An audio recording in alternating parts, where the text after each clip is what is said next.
programación multipropósito, muy difundido hoy en día, y que desde mi punto de vista cualquier profesional de la ingeniería que se ocupe, en este caso como ustedes, de diseño, debe tratar en lo posible de por lo menos conocerlo, ¿no? Conocer un poquito de qué se trata y qué cosas se pueden hacer con él, porque usualmente pensamos que la programación está dedicada específicamente a ciertas áreas de conocimiento, la gestión administrativa o de repente la parte de cálculo numérico, pero no se ve todo lo que se puede hacer. En este caso, Python es concebido como un lenguaje de programación para todo. Es así como Python es concebido como un lenguaje de programación de propósito general, que es multipropósito. ¿Qué significa eso? Que nosotros podemos hacer cualquier tipo de aplicativo utilizando el lenguaje. ¿Qué sucede? Que si vamos a hacer por ejemplo, si trabajamos en ambiente web, teníamos que utilizar un lenguaje específico para ambiente web. Si era para servidores, un PHP, por ejemplo. Si era para la interacción con el usuario final, teníamos que usar un HTML, JavaScript o algo parecido. Entonces, ¿qué pasa con Python? Él se ha orientado hacia cualquier tipo de aplicativo, aplicaciones de tipo numérico, aplicaciones en la web, aplicaciones de escritorio, como las que usamos nosotros comúnmente, aplicaciones móviles, aplicaciones híbridas, todo tipo de aplicaciones. ¿Okay? Básicamente tiene un diseño bastante bondadoso, es un pseudo inglés bastante próximo a lo que sería un inglés cuasi natural. No es como otros lenguajes que son muy simbólicos, muy mnemotécnicos y que son un poco más difíciles de aprender. En el caso de Python, las estructuras que ofrece son bastante digeribles para las personas que van empezando y por eso su curva de aprendizaje es bastante buena. ¿Okay? Hay aplicativos, hay software que, por ejemplo, tú comienzas a utilizar una versión y cuando llega otra versión tienes que prácticamente reaprender a utilizarlo. En el caso de Python no pasa eso porque el criterio de línea base es el mismo y la curva de aprendizaje es bastante. Los usuarios se sienten muy cómodos porque no cambia demasiado en cuanto a las estructuras. En los lenguajes, por ejemplo, de Microsoft, el que sabía Visual Basic 6, por ejemplo, yo lo viví, para aprender las versiones más recientes tenía que prácticamente volver a hacer cursos, formación, volver a estudiar para no perder la competitividad en el mercado. Con Python no pasa eso. Si usted aprende Python, señor, usted va a tener largo rato para continuar desempeñándose y lo que va es a ir aprendiendo las características novedosas que vengan en las versiones más recientes, pero no va a tener que reaprender la herramienta. Es un lenguaje que se considera dinámicamente tipado.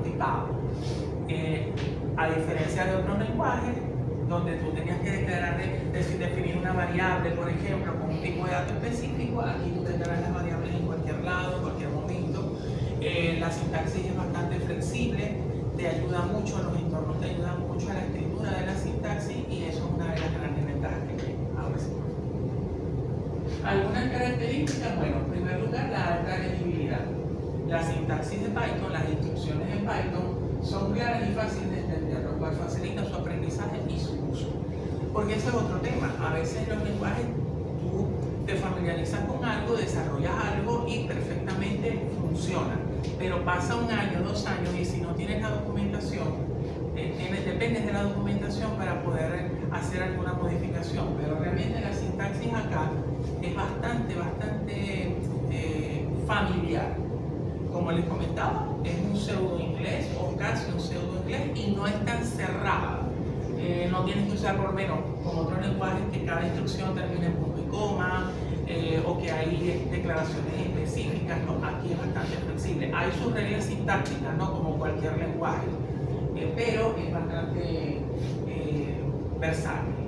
El tipeado dinámico, no es necesario hacer declaraciones, como les decía, de las variables. Y aquí hay algo particular, el uso de la sangría. Ya ahorita vamos a ver un código de muestra donde ya no llevan esas llaves, tengo que estar pendiente de abrir y cerrar, sino que a través del uso de la sangría ya prácticamente las estructuras quedan construidas, ¿no? Y soporta varios paradigmas de programación. El que venga de programación estructurada, programación basada en eventos o programación orientada a objetos, lo puede hacer sin ningún problema. Pregunto, ¿alguno de ustedes ha programado en algún lenguaje? ¿No? Uno por allá. ¿En qué lenguaje, estimado?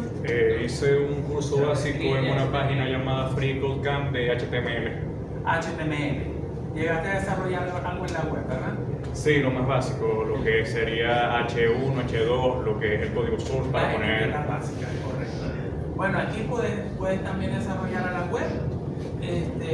Ahí lo que tienen que descargar son los complementos, que es bastante dinámico, ¿no? Y cuando ustedes se empiezan a acostumbrar, de verdad que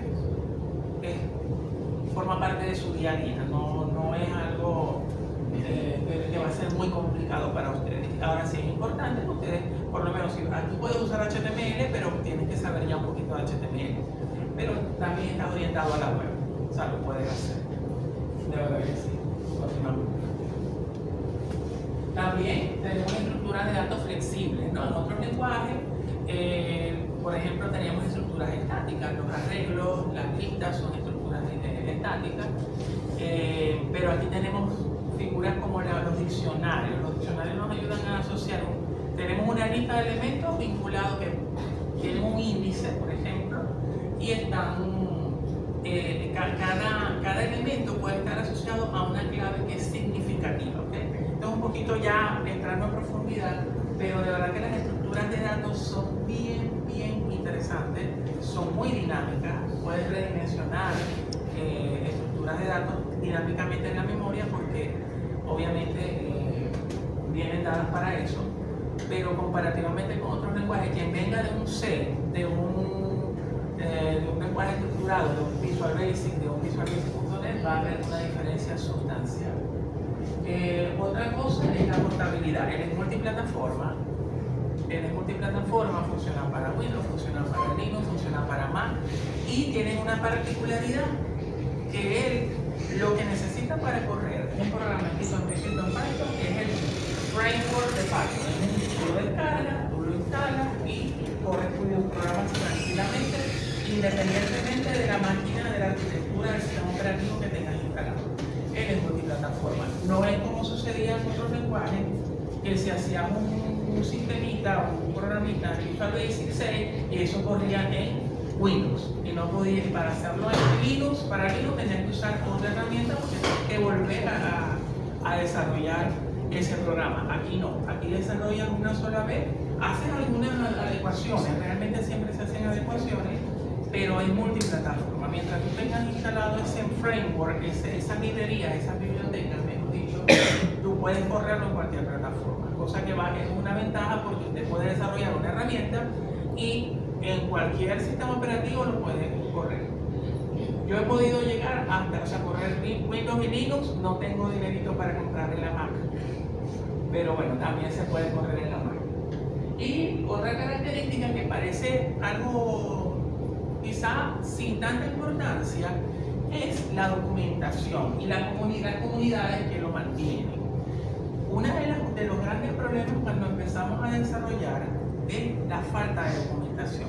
A veces tenemos una tremenda herramienta, pero empezamos a buscar, tenemos una duda con alguna estructura, con algunas instrucciones, y empezamos a buscar y no tenemos soporte documental.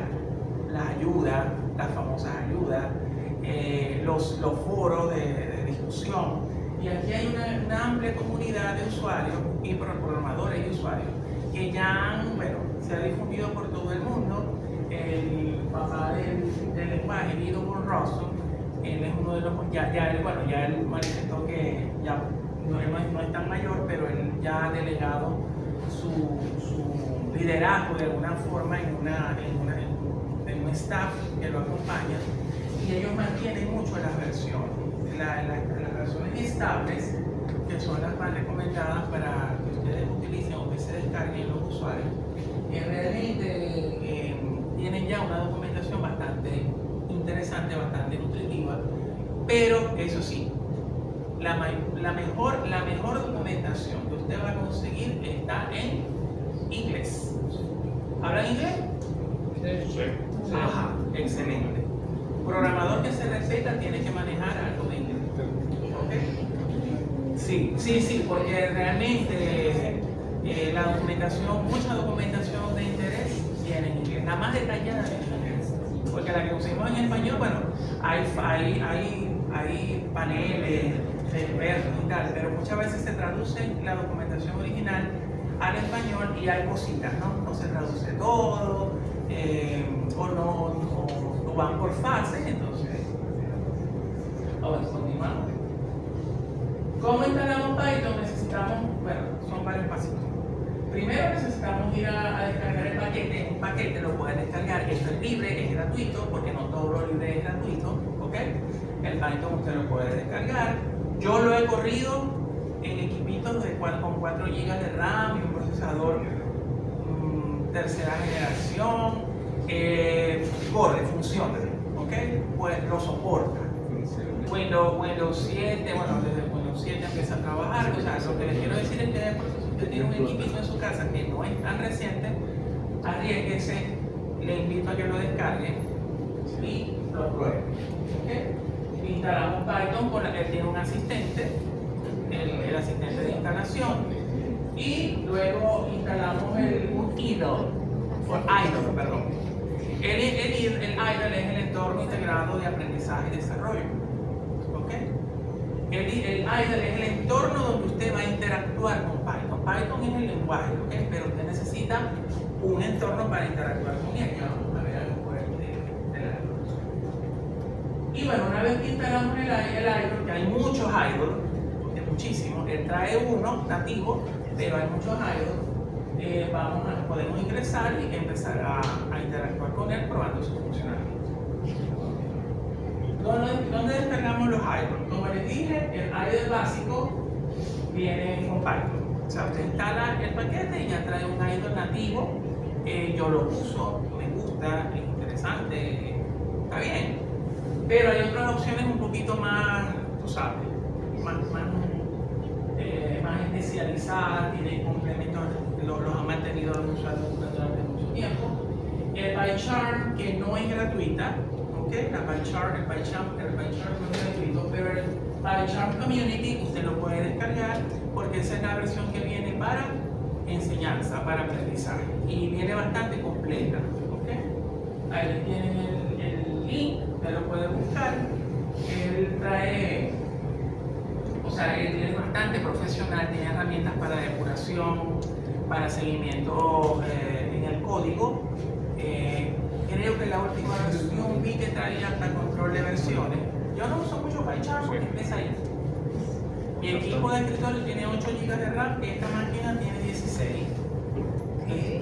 Aquí funciona mejor, pero realmente demanda un poquito de equipo, ¿no? El idle viene nativo, él es bastante ligero, pero tienes que estarle descargando muchos complementos, cosa que yo respeto, que es una filosofía interesante porque tú vas descargando, depende de lo que vas utilizando. Pueden usar también el Visual Studio Code, de lo que programas, me imagino que algunos quizás conocen Visual Studio Code, también lo puedes usar para Python. Yo uso el idle, pero uso el que viene ahí, el Spider. No es un error ortográfico, eso es como decir araña, pero la araña es con I latina, Spider. Ese es un jueguito de palabras, se llama así, porque es para poner el PI por el Python, ¿ok? Muchas veces me dicen, profe, tiene un error. No, se llama así, Spider.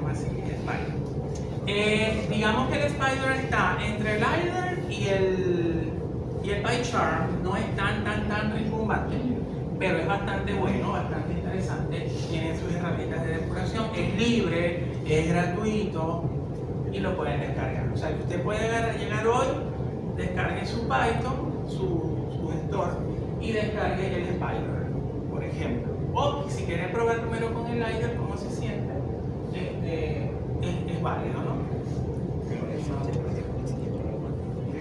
Los idle donde los descargamos, ahí tienen las direcciones, por lo menos esos 3. Como les dije, hay muchísimos. Hay gente que me dice, no, Alfredo, tú estás loco, yo uso Visual Studio Code. O los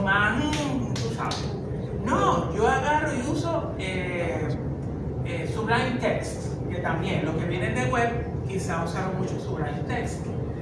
Son bastante ágiles, ¿no? Pero yo me quedo con Spider y el Arial natural. Otra cosa es que también presto mucha atención, y lo he visto en muchos foros, es que realmente los idols te permitan personalizar el aspecto funcional y el aspecto visual. ¿Ok?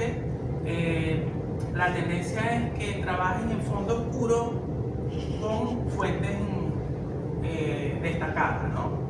O sea, hay entornos todavía que venían trabajando con fondos blancos, o sea, como si fuera una hoja blanca, o sea, simulando la hoja blanca, y por supuesto la sintaxis coloreada. Yo particularmente soy del lado de la personalización de los tonos oscuros, a menos de que uno siempre usa sus lentes y todo esto. Entonces, bueno, continuamos. Algunas bibliotecas básicas que están en Python, que existen en Python, que son elementales, hoy en día son elementales. La OS, que nos permite interactuar con funciones del sistema operativo. Nosotros podemos disparar comandos del sistema operativo, tomar el control del sistema operativo, podemos administrar, llegar al punto de administrar, acceder a algún recurso que está en el sistema operativo. En Windows, en Linux, podemos manipular propiamente, tomar el control de algún dispositivo, obviamente con la interfaz con los drivers, interfaceándonos con los drivers. También podemos obtener información del sistema operativo, o sea, obtener tamaños de cartericos, de directorios, de carpetas, en fin, para que nosotros podamos hacer alguna operación. Porque podemos hacer operaciones también como lo haríamos si se quiere a bajo nivel, cosa que es bastante bondadosa. La biblioteca Math, ¿para qué será? Operaciones matemáticas, funciones matemáticas, las que a ustedes se les ocurran, están ahí. Las más simples, desde cálculo elemental, radicación, trigonometría, matrices, o sea, hasta otras un poquito más elaboradas, ¿no? La biblioteca Math tiene un complemento que es el Matplotlib. El plot significa trazado. Lo usamos mucho en lo que tengo por aquí. Hay alguna cosa más en los demos que les traigo acá. Porque realmente cuando hacemos modelado, que lo estábamos viendo con la profe, vi algunas cosas de modelado allí. Yo dije, bueno, necesariamente tenemos que hacer trazado, pero partiendo de un modelo matemático. ¿Okay? Y los modelos matemáticos son la base de la simulación de sistemas o la simulación, en este caso, utilizando herramientas de programación. ¿Okay? La biblioteca Datetime, este es uno de los dolores de cabeza más grandes porque muchos lenguajes no son tan bondadosos para utilizar funciones de cálculos de fechas y horas, estimaciones, diferencias de fecha. O sea, alguien me decía una vez, profesor, pero es que ¿cómo sumo yo fechas? Sí, puedes sumar fechas, puedes restar fechas, ¿no? Diferencia de fechas, puedes sacar el número de días o el número de meses o el número de años entre un rango de fechas, o sumar cuántos días hay entre un rango de fechas, o cuántos sí se puede. Y en esta biblioteca, que viene heredada un poquito de C++, quien trabajó con C++ sabe de lo que estamos diciendo acá, también son muy bondadosas las funciones para formateo. Realmente es un dolorcito de cabeza trabajar con fechas a veces. Y R es para manipulación de expresiones regulares.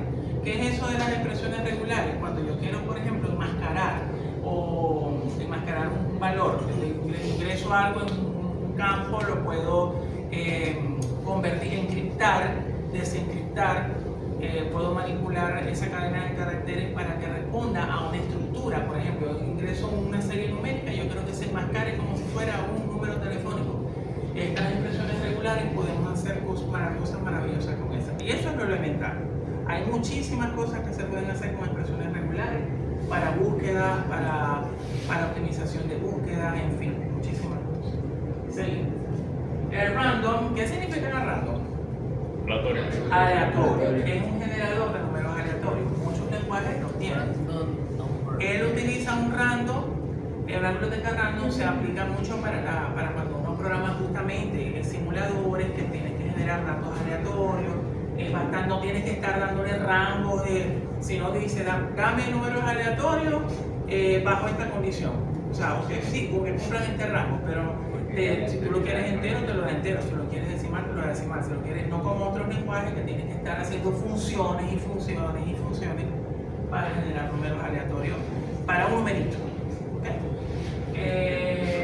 El I/O, aquí nos permite trabajar con flujos de entrada-salida, un poco para acceder a ciertos dispositivos, lo cual incluye también a los archivos, porque los archivos para los sistemas operativos no dejan de ser un dispositivo lógico donde tú depositas información.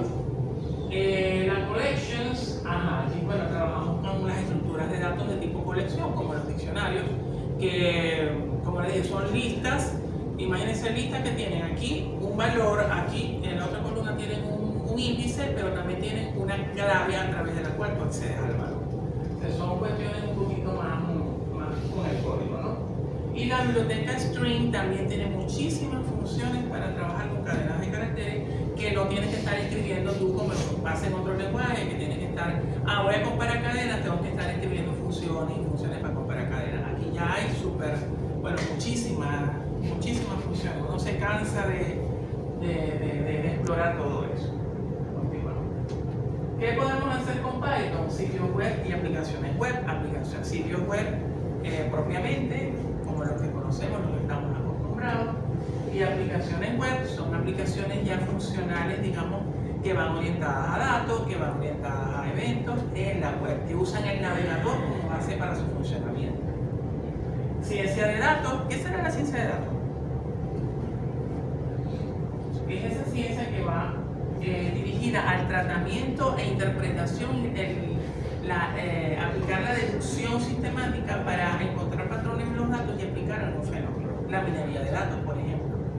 Imagínense que están en un banco y ustedes tienen la data de todos los clientes que ingresaron en los últimos 15 años y quieren encontrar el patrón de ingreso de los clientes, quiénes son los clientes que de pronto, cuáles son los años y cuál es la tipología de clientes que han entrado con mayor frecuencia.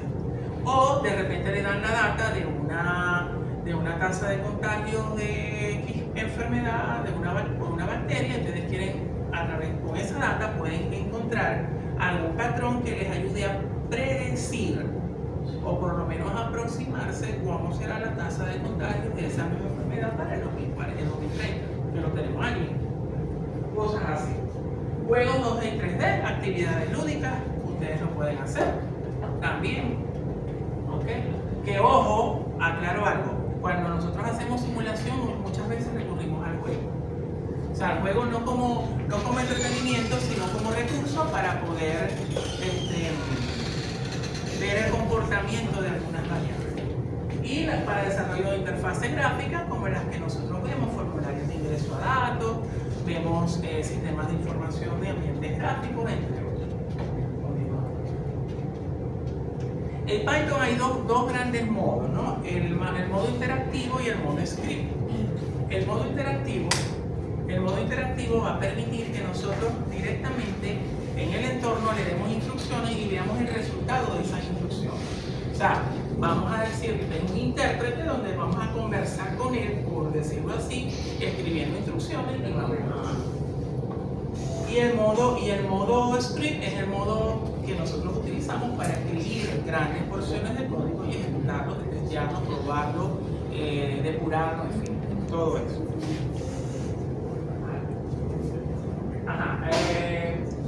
Bueno, cuando estamos en Python ya vamos a ver continuar.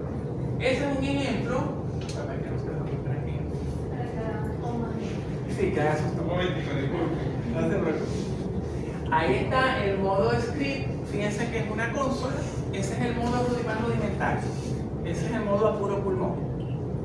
Ahí nosotros podemos ir colocando, declarar una vez las variables, vamos a calcular algo, funciona un poquito como lo que es el intérprete de MATLAB, el que venga de MATLAB, lo pueden hacer, declarar las variables, escribir instrucciones y ven allí mismo el resultado. O sea, es como para evaluar expresiones, para importar bibliotecas que vamos a usar en ese momento, hacer un cálculo rápido, probar alguna instrucción puntual que queramos ver cómo se comporta y seguimos.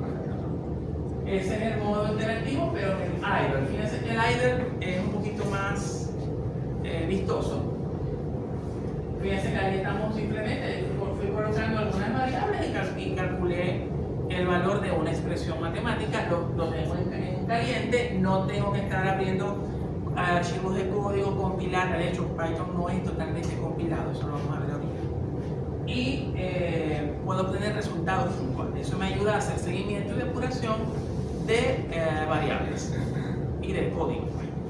Continuamos, profe. Ese es el modo script. Fíjense que, vamos a regresar un momentito para que vean algo. Esos indicadores que parecen tres signitos de mayor que, ¿verdad? Eso es un intérprete. ¿Okay? Eso es un intérprete donde usted va colocando las instrucciones.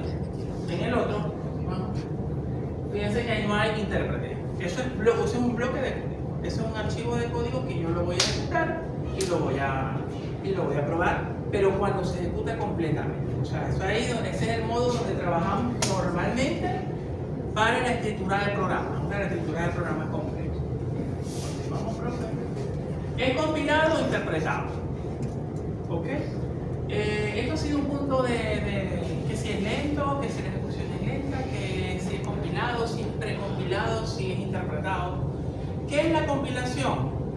Simplemente un proceso de conversión completa del lenguaje de programación, en este caso de Python, a un código máquina. ¿Qué lenguaje entiende la máquina, el computador?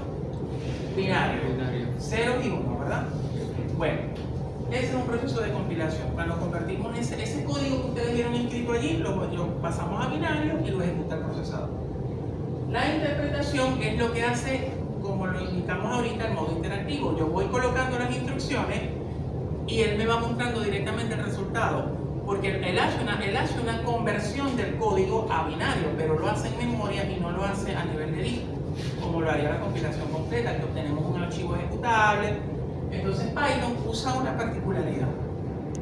Él hace una compilación parcial, una compilación simbólica, o lo que llaman algunos el bytecode, que es un código simbólico, no es el mismo código que nosotros vemos allí escrito, que no es un código en Python, sino que es un código simbólico, que ¿quién lo entiende? La máquina virtual. La máquina virtual es lo que les comenté temprano, que son unas bibliotecas que permiten que independientemente de la plataforma, de si es Windows o es Linux o es Mac, se ejecute el código. Entonces, ¿qué hacemos aquí? El archivo fuente.py, esa es la extensión, un archivo fuente, lo convertimos a un simbólico, un precompilado, y ese precompilado lo ejecuta la máquina virtual, la Python Virtual Machine, PVM. ¿Ok? Entonces, así funciona. Y así nos libramos de la complejidad de que si está en Windows, si está en Linux, si está en Mac, simplemente instalamos la máquina virtual y podemos ejecutar nuestro código. ¿Será bueno eso? Maravilloso, ¿verdad? Algo así como lo hace Java. O sea, que usted ya puede desarrollar en Python y tiene la certeza de que con algunas adecuaciones menores podrá ejecutar su código en otras plataformas. Ajá. El Python ha tenido una serie de áreas de aplicación en los últimos tiempos, ¿no? Una de esas áreas es, por supuesto, y lo tenemos aquí, la inteligencia artificial. Python es el papá de muchos chatbots, muchísimas innumerables herramientas dirigidas a la inteligencia artificial, porque efectivamente por su misma flexibilidad, por la misma portabilidad, por ser multiplataforma, por ser amigable a nivel de aprendizaje, es fácil de mantener. O sea, es muy fácil de aprender y utilizar para todos. Muchachos, miren, de verdad, para uno que viene de Clipper y DBase, se me cayó la cera. Yo vengo de Clipper, mi primera línea de código en Clipper la escribí en el año 92. Era una agenda electrónica, la hice. Y cuando la hice, tuve como una semana celebrada. Pero de verdad que ahorita, miren, tienen que aprender programación. Ellos van a ver Python. Ellos van a ver Python, así que semestre.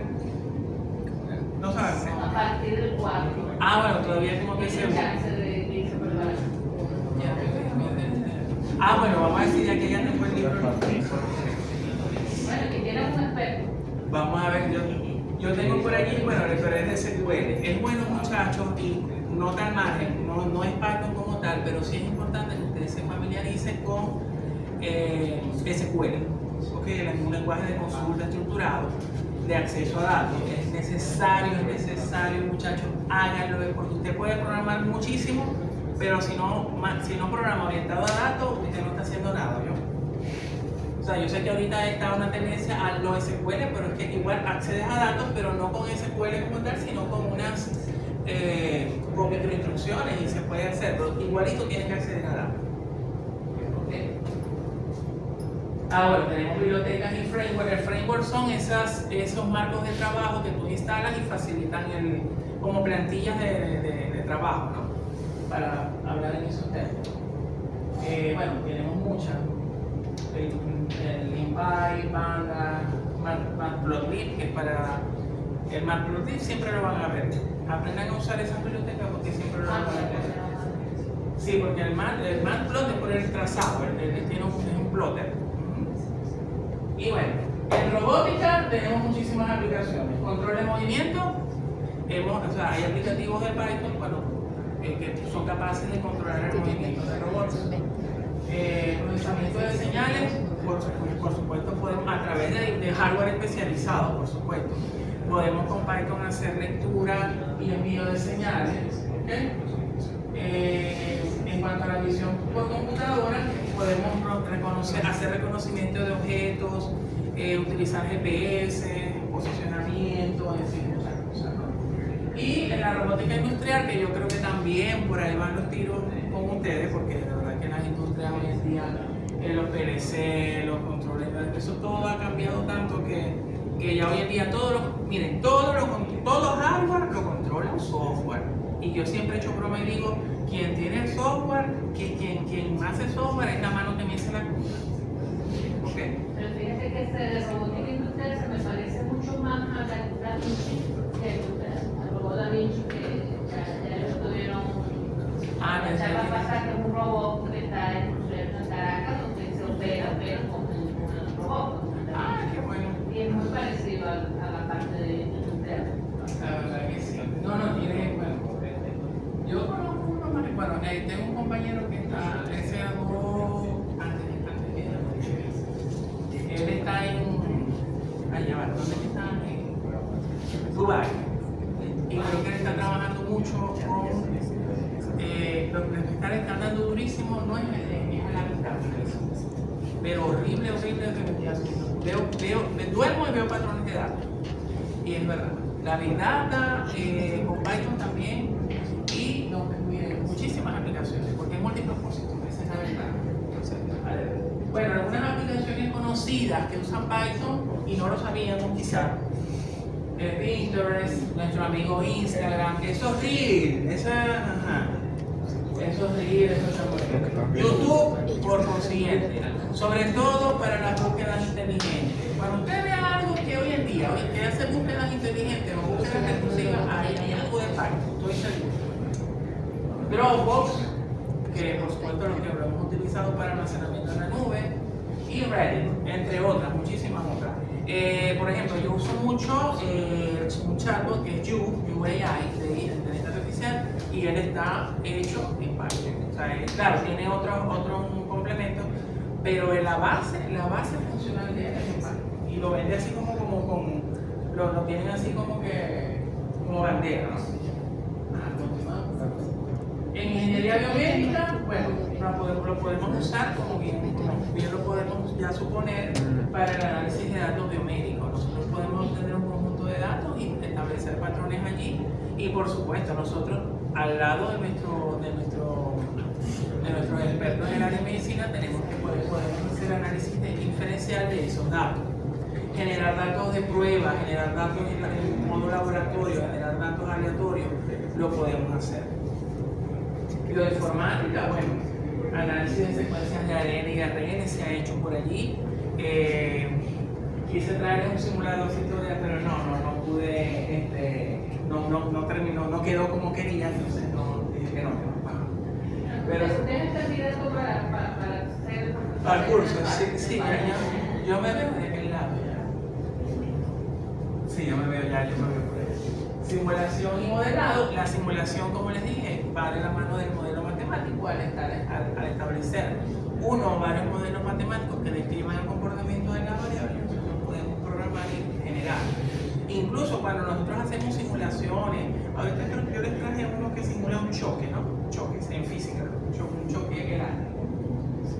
Desarrollo de software médico, por supuesto, para la parte administrativa, gestión y toda la parte operativa también lo podemos utilizar.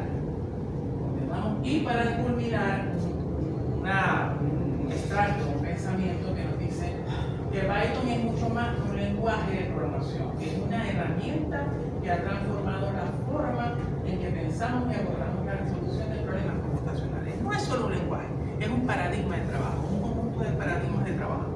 Y aprender Python no es solo dominar una sintaxis, sino también adoptar una filosofía. Realmente uno cambia, si tú vienes de otros lenguajes te cuesta un poquito entrar, pero es tienes que desaprender un poquito para reaprender en función del esquema nuevo, por decirlo así. Adoptar una filosofía de claridad, simplicidad y elegancia en el código. El código es bastante vistoso, bastante. Con Python no hay límite. O sea, ustedes si aprende Python, señor, a usted se le van a abrir las puertas así. Y bueno, eso es a grosso modo, creo que estamos listos con la presentación.